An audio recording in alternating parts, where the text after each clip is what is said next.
Our next guest is Nik Nanos. He is like polling researcher extraordinaire. I got to say, Nik knows everything. Hi, Nik. How are you? Don't say stuff like that. I'll be in big trouble, especially with my partner, my wife. Okay.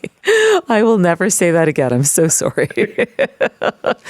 So, I really wanted to get an understanding about how demographics play a role in the election with voters. I mean, more so with age, voters over 60, voters over 70, voters who are sort of 18 to 24 versus voters in their 40s. So why don't we start there with, can you just outline for me, maybe it's the progression of age in terms of what various ages generally vote for? What's their general party leanings when you go from your 20s to your 30s to your 40s, well up to your 60s, 70s, and 80s? What are your thoughts about that? Well, right now we're in the alternative universe. Okay. Because traditionally, young people tend to vote for more progressive parties, such as the Liberals and the New Democrats. Okay. And middle-aged and older voters tend to vote for the Conservatives. So, the thing is, that is usually what happens. But we are in a bizarro world from a polling perspective because, right now at least, and, for the last while, the Conservatives have been leading among Canadians, younger people that are under 34 years of age, and the Liberals have been leading among Canadians that are over 55. So it's kind of completely flipped.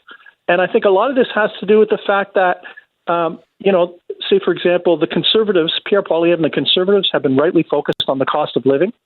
And if you're over 55 years of age, you're probably able to weather the storm a little better than if you are a younger person that's worried about paying for the groceries and worried about paying for the rent and stuff like that. So what we have a situation is where, what the Conservatives are focused on, which is the cost of living, really resonates with young people.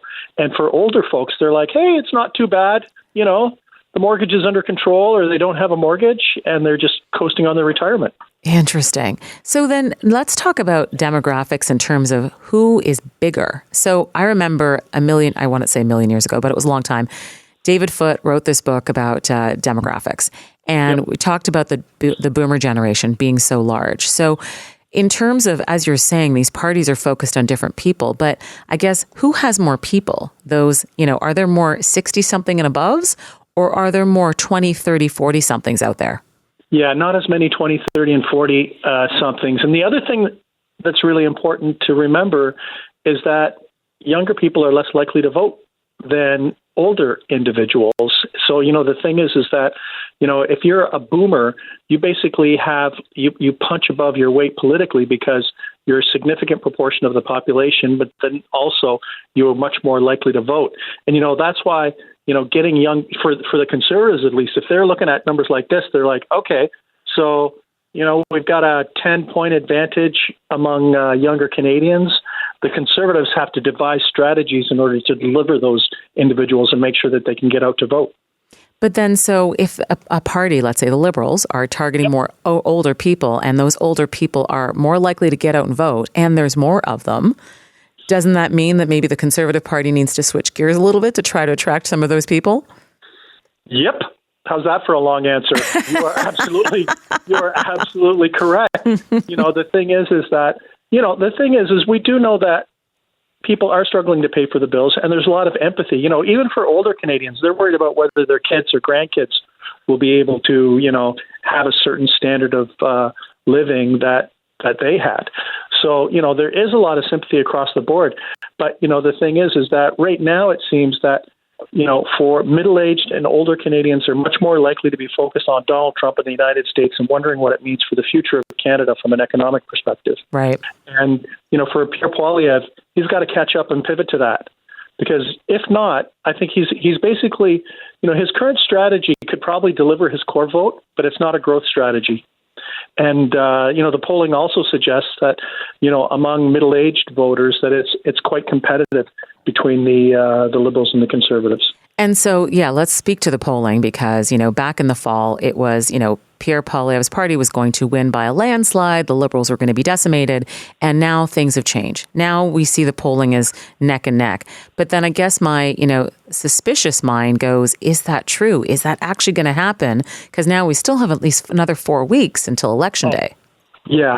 Well, the thing is that what we do know at least is that there is momentum with the Liberals right now.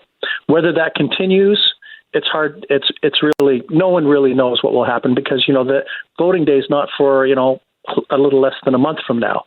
So, the thing is that what we do know, and here's one of the interesting things, Deval, is that, the proportion of people that are voting either Liberal or Conservative, like those two parties together, is actually going up. It's like 78, 79% of Canadians are going to vote for those two parties. Now, isn't that much higher than what we've seen in the past? Because in the past, we've seen sort of 60% of people voting. 100%. But, that's exactly it. But the thing is that what we're seeing is that in past elections, the vote among the different parties was more spread out. What does this mean? It means that what we're seeing now are people focusing exclusively on the Conservatives and the Liberals, focusing on those two parties, Carney and Poilievre, as kind of the two main choices. And parties like the New Democrats, the Bloc, the Green Party, even the People's Party of Canada are all getting squeezed because people believe that they'll be choosing not just who will be Prime Minister, but kind of a bigger magnitude of decision related to who will lead Canada to deal with Donald Trump and to move the Canadian economy forward. So think of the two major parties kind of consolidating all the focus and all of the other parties getting squeezed. Well, that's certainly what it looks like for the NDP. I wish we could keep talking, but we've run out of time. But I'm definitely going to have you back on another week to talk about this kind of stuff because I do find it very fascinating. And I think it's very interesting to bring out sort of the demographics and the ages in terms of people's habits, in terms of what they normally vote for or sort of and how that's changed. So thank you so much for this.